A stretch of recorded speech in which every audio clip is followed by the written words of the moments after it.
Learners Sanskrit subject के एक और नए वीडियो में आप लोगों का स्वागत है। तो लर्नर्स आज हम लोग कक्षा 10वीं का जो आप लोगों का संस्कृत का फाइनल परीक्षा 2023 में ना 21 फरवरी को होने वाला है। तो 21 फरवरी के एग्जाम में जो वायरल क्वेश्चन है, जो डिट्टो आपके एग्जाम में छपने वाला क्वेश्चन है, तो वैसे क्वेश्चन को लेकर आप लोगों के लिए हम चले आए। तो अगर आप इन सभी क्वेश्चन को रट लीजिएगा तो डिट्टो आप लोग अपने एग्जाम में जाकर छाप दीजिएगा। तो एक भी क्वेश्चन को नहीं छोड़िएगा और ए से लेकर जेड तक जितने भी क्वेश्चन है ना आज के पीडीएफ में सभी क्वेश्चन को याद कर लीजिएगा। तो फटाफट से हम लोग क्वेश्चन की ओर बढ़ते हैं। तो पहले क्वेश्चन को ओर यहाँ बढ़ते हैं ना, तो जो पहला क्वेश्चन यहाँ पर है कि सबसे बड़ा शत्रु कौन है। पूछा गया है क्या कि सबसे बड़ा जो शत्रु है ना वह कौन सा है। तो हम लोग अलस कथा में क्या पढ़ते हैं कि सबसे बड़ा जो शत्रु है वो कौन है, तो वो आलस्य है। तो इसका राइट आंसर जो ना जाएगा वो ऑप्शन नंबर बी हो जाएगा। क्वेश्चन नंबर 2 की ओर बढ़ते तो 2 इस प्रकार से है कि वास्तविक आलसियों की संख्या कितनी थी।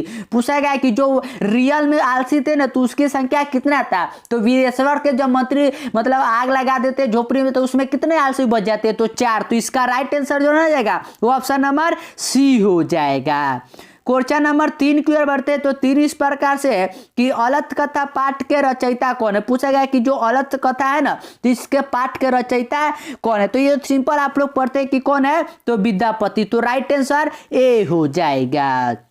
क्वेश्चन नंबर 4 की ओर बढ़ते तो 4 इस प्रकार से है कि ऋग्वेद में कितनी महिला ऋषिकाओं का वर्णन प्राप्त है। जो ऋग्वेद है ना तो उसमें पूछा है कि कितनी महिलाओं ऋषिकाओं का वर्णन है, ठीक है। तो उसमें कितना है, तो याद रखे कि कुल 24 है। कितना है, 24। तो राइट आंसर ए हो जाएगा। क्वेश्चन नंबर 5 की ओर बढ़ते तो 5 इस प्रकार से कि शंकर चरित के रचनाकार कौन है। शंकर चरित जो है ना तो इसके पूछा गया है कि रचनाकार कौन है। तो शंकर चरित के रचनाकार याद रखिएगा कि पंडित छमा राव जी है। कौन है, पंडित छमा राव। तो राइट आंसर ए हो जाएगा। क्वेश्चन नंबर 6 की ओर बढ़ते तो 6 इस प्रकार से है कि अलिखत किस लकार का रूप है। अलिखत पूछा गया है कि यह कौन से लकार का रूप है। तो अलिखत जो है ना यह लड लकार का रूप है। किसका है, लड लकार का रूप है। क्वेश्चन नंबर 7 की ओर बढ़ते तो 7 इस प्रकार से है कि पचेत किस धातु का रूप है। पचेत पूछा गया है कि जो यह पचेत है ना तो यह किस धातु का रूप है। तो पचेत किस धातु का रूप है, तो याद रखिएगा कि जो यह रूप है ना यह है पच का। किसका है, पच का। क्वेश्चन नंबर 8 की ओर बढ़ते तो 8 इस प्रकार से दिया हुआ है कि अकुर वर्ण में कौन सी धातु है। अकुर वर्ण में पूछा गया है कि कौन सा धातु है। तो अकुर वर्ण में जो धातु है ना यह है क। क्या है, क। तो राइट आंसर बी हो जाएगा। क्वेश्चन नंबर 9 की ओर बढ़ते तो 9 इस प्रकार से है कि मतीसु में कौन सी विभक्ति है। मतीसु जो है ना तो मतीसु में पूछा गया है कि कौन सी विभक्ति है। तो मतीसी में कौन सी विभक्ति है, तो मतीसी में जो विभक्ति है ना यह सप्तमी विभक्ति है। कौन सा है, सप्तमी विभक्ति। क्वेश्चन नंबर 10 की ओर बढ़ते तो 10 इस प्रकार से कि भवता किस शब्द का रूप है। जो भवता है ना तो भवता का पूछा गया है कि यह कौन से शब्द का रूप है। तो भवता जो है ना यह भू का शब्द का रूप है। किसका है, भू शब्द का। तो राइट आंसर ए हो जाएगा।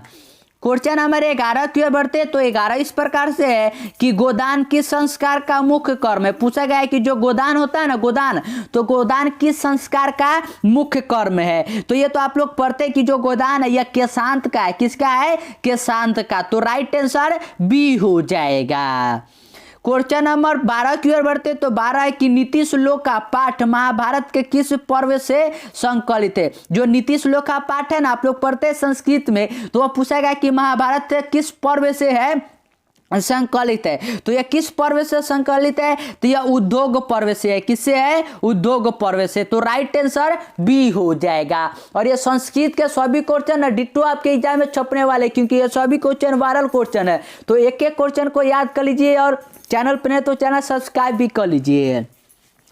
क्वेश्चन नंबर 13 की ओर बढ़ते हैं तो 13 इस प्रकार से दिया हुआ है कि महाराजा धृतराष्ट्र के प्रश्नों का समुचित उत्तर कौन देते हैं। जो महाराजा धृतराष्ट्र है ना तो उनके प्रश्नों का समुचित उत्तर पूछा गया है कि कौन देते हैं। तो सिंपल है कि उसका जो आंसर देते हैं वो कौन देते हैं, तो मंत्री विदुर देते हैं। मंत्री विदुर।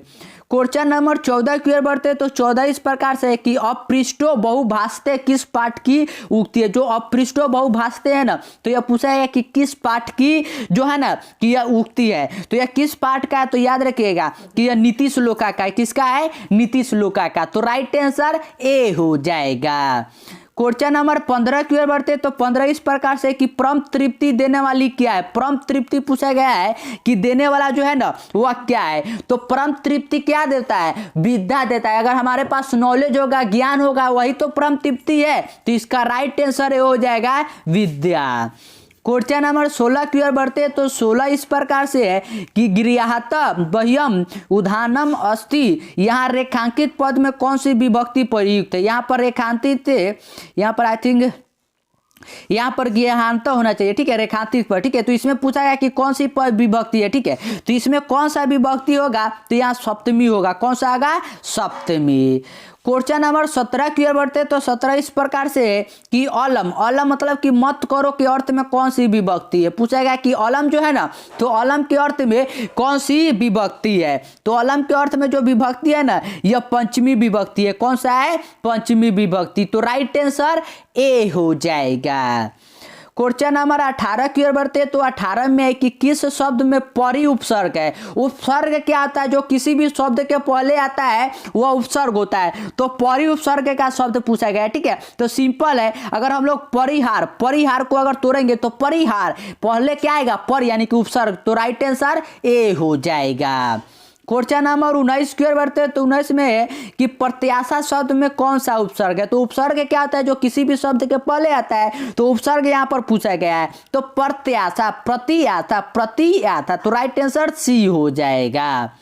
क्वेश्चन नंबर 20 की ओर बढ़ते तो 20 है कि भू धातु के लोट लटकार मध्य पुरुष एक वचन का रूप कौन सा है। जो भू धातु है ना, तो भू धातु का पूछा है कि लोट लटकार मध्य पुरुष एक वचन कौन सा होगा।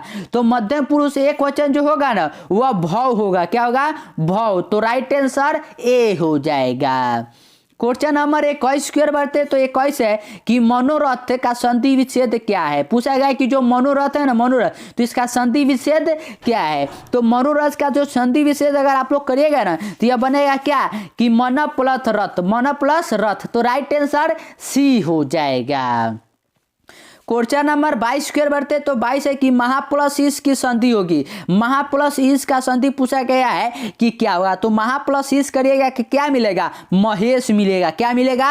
महेश। तो राइट आंसर बी हो जाएगा। क्वेश्चन नंबर 23 की ओर बढ़ते तो 23 है कि अ प्लस ई के मेल से कौन सा नया वर्ण बनेगा। अगर अ प्लस ई को अगर हम लोग ऐड कर देंगे तो उससे कौन सा नया वर्ण बनेगा। तो उससे जो बनेगा ना, वो बनेगा ए। क्या बनेगा? ए। तो राइट आंसर बी हो जाएगा। क्वेश्चन नंबर 24 की ओर बढ़ते तो 24 है कि भाग्योदय में कौन सी संधि है। भाग्योदय में पूछा गया है कि जो यह भाग्योदय है ना, इसमें कौन सी संधि है। तो भाग्योदय में कौन सी संधि है? तो इसमें जो संधि है ना, यह गुण संधि है। कैसा संधि है? गुण संधि है। क्वेश्चन नंबर 25 की ओर बढ़ते तो 25 तो बहुत ईजी है कि लंबोदर में कौन सा समास है। तो लंबोदर, लंबोदर मतलब क्या है कि लंबे है जिसके उधर, यानी कि श्री गणेश। तो क्या हुआ कि यह बहुब्रीहि समास हो गया। तो राइट आंसर बी हो जाएगा। क्वेश्चन नंबर 26 की ओर बढ़ते तो 26 है कि एकम एकम इति का समस्त पद क्या होगा। पूछा गया कि एकम एकम इति का समस्त पद क्या होगा। तो इसका जो समस्त पद बनेगा ना, वह बनेगा प्रत्यय कम। क्या बनेगा? प्रत्यय कम। क्वेश्चन नंबर 27 की ओर बढ़ते तो 27 इस प्रकार से कि तत्पुरुष समास का उदाहरण कौन सा। तत्पुरुष समास का पूछा गया है ना कि उदाहरण कौन सा। तो तत्पुरुष समास का क्या होता है? जिसका उत्तर पद प्रधान होता है। तो यहाँ जो तत्पुरुष समास का उदाहरण है ना, वह है धनहीन, धनहीन। तो राइट आंसर ए हो जाएगा। क्वेश्चन नंबर 28 की ओर बढ़ते तो 28 है कि चराचर में कौन सा समास है। चराचर में पूछा गया है कि कौन सा समास है। तो यहाँ पर चराचर जो है ना, यह द्वंद्व समास है। क्या है? द्वंद्व समास। क्वेश्चन नंबर 29 की ओर बढ़ते तो 29 है कि दनार्थे चतुर्थी सूत्र का उदाहरण है। जो दनार्थे चतुर्थी है ना, इसका सूत्र का पूछा गया है कि उदाहरण क्या है, तो इसका जो सूत्र का उदाहरण है ना वह है माता रमेशाय भोजनम यच्छति, माता रमेशाय भोजनम यच्छन्ति। क्वेश्चन नंबर 30 की ओर बढ़ते तो 30 इस प्रकार से है कि स्व पद के योग में कौन सी विभक्ति लगती है। स्व पद के योग में पूछा गया है कि कौन सा जो है ना कि वह विभक्ति लगता है, तो कौन सा विभक्ति लगता है, तो याद रखिए कि तृतीया लगता है। कौन सा, तृतीया विभक्ति लगता है।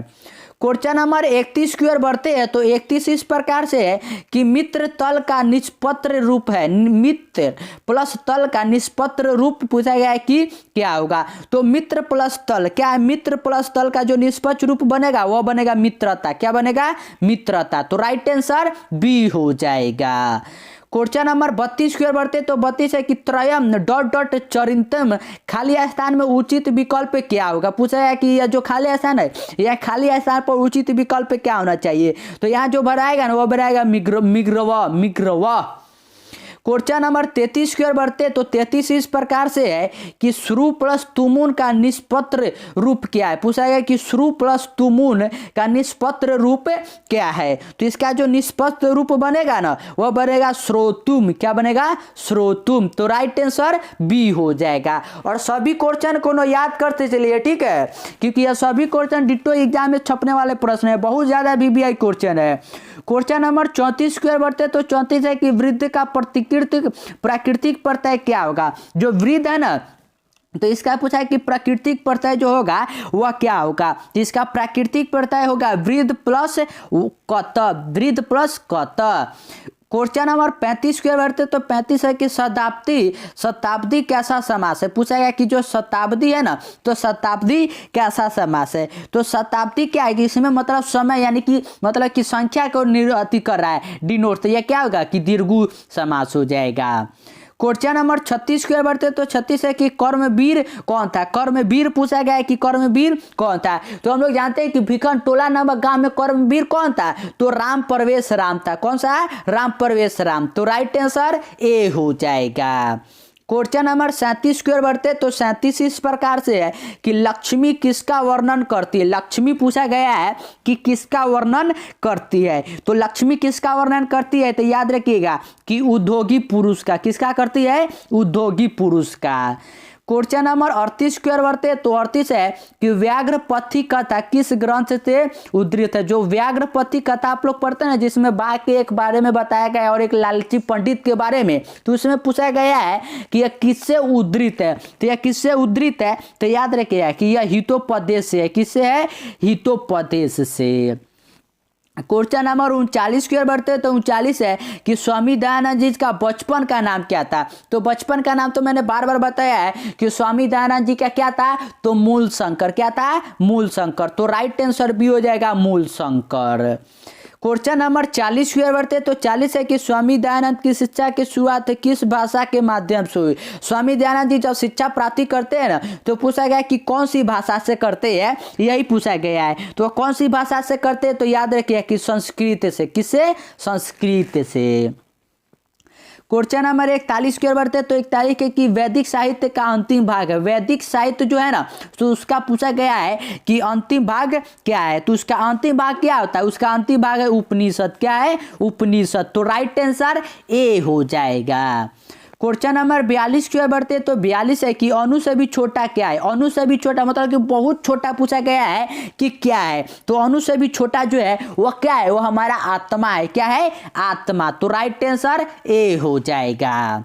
क्वेश्चन नंबर 43 की ओर बढ़ते तो 43 है कि काव्य मीमांसा नामक ग्रंथ किसने लिखा है। काव्य मीमांसा नामक जो यह ग्रंथ है ना तो यह पूछा गया है कि ग्रंथ किसके द्वारा लिखा गया है, तो इसके लेखक आप लोग याद रखिएगा कि राजशेखर है। कौन है, राजशेखर। क्वेश्चन नंबर 44 की ओर बढ़ते तो 44 है कि पाटलिपुत्र किस नदी के किनारे अवस्थित है। पाटलिपुत्र यानी कि हमारा जो पटना शहर है ना तो पटना पूछा है कि किस नदी के किनारे पर अवस्थित है, तो यह किस पर है, तो गंगा नदी पर। तो राइट आंसर बी हो जाएगा। क्वेश्चन नंबर 45 की ओर बढ़ते तो 45 है कि विद्यापति कौन थे। विद्यापति पूछा गया है कि वह कौन थे, तो विद्यापति क्या थे, तो वह एक मैथिली कवि थे। क्या थे, मैथिली कवि। तो राइट आंसर ए हो जाएगा। क्वेश्चन नंबर 46 की ओर बढ़ते तो 46 है क्या कि पाटलिपुत्र में कौमुदी महोत्सव किस ऋतु में मनाया जाता था। पूछा गया कि जो हमारा पटना है तो पटना में कौमुदी महोत्सव मनाया जाता था, तो पूछा गया कि कौन सी ऋतु में मनाया जाता था। तो याद रखिए कि पटना महोत्सव जो है ना वहाँ पर शरद ऋतु में मनाया जाता था। किसमें? शरद ऋतु में। क्वेश्चन नंबर हम लोग 47 की ओर बढ़ते, तो 47 जो है ना वह इस प्रकार से यहाँ पर है कि नीतिकारों द्वारा शत्रु किसे माना गया है। नीतिकारों द्वारा पूछा गया कि शत्रु किसे माना गया है, तो सिंपल है कि अलस कथा में बताया गया है कि जो नीतिकार है ना वो कहते हैं कि जो आलस है ना वह शत्रु है। क्या है? शत्रु। तो राइट आंसर ए हो जाएगा। क्वेश्चन नंबर 48 की ओर बढ़ते, तो 48 है कि महर्षि याज्ञवल्क्य की पत्नी का क्या नाम था। महर्षि जो याज्ञवल्क्य है ना तो उनकी पत्नी का नाम पूछा गया कि क्या है, तो उनकी पत्नी का नाम क्या था? तो मैत्रेयी था। क्या था? मैत्रेयी। क्वेश्चन नंबर 49 की ओर बढ़ते, तो 49 इस प्रकार से है कि जनक की सभा में 17 कुशल महिला कौन थी। पूछा गया कि जो जनक की सभा थी ना उसमें 17 कुशल महिला कौन थी, तो उसमें कुशल महिला कौन थी? तो वह थी गार्गी वाचकनवी। गार्गी वाचकनवी। तो राइट आंसर ए हो जाएगा। क्वेश्चन नंबर 50 के बढ़ते, तो 50 है कि विजायिका किस कल्प की कवित्री थी। जो विजायिका थी ना तो विजायिका किस कल्प की कवित्री थी, तो याद रखिए कि वो प्रथम कल्प की थी। किसकी? प्रथम कल्प की। तो आज हम लोग कुल 50 क्वेश्चन संस्कृत के VBI ऑब्जेक्टिव क्वेश्चन किए जो आपके डिट्टो एग्जाम में छपने वाले। तो आप सभी क्वेश्चन को याद कर लीजिएगा क्योंकि ये सभी क्वेश्चन बहुत ज़्यादा VBI है। और वीडियो पसंद आया तो वीडियो को लाइक कर लीजिएगा, चैनल को सब्सक्राइब कर लीजिएगा और दोस्तों के साथ शेयर भी कर दीजिए।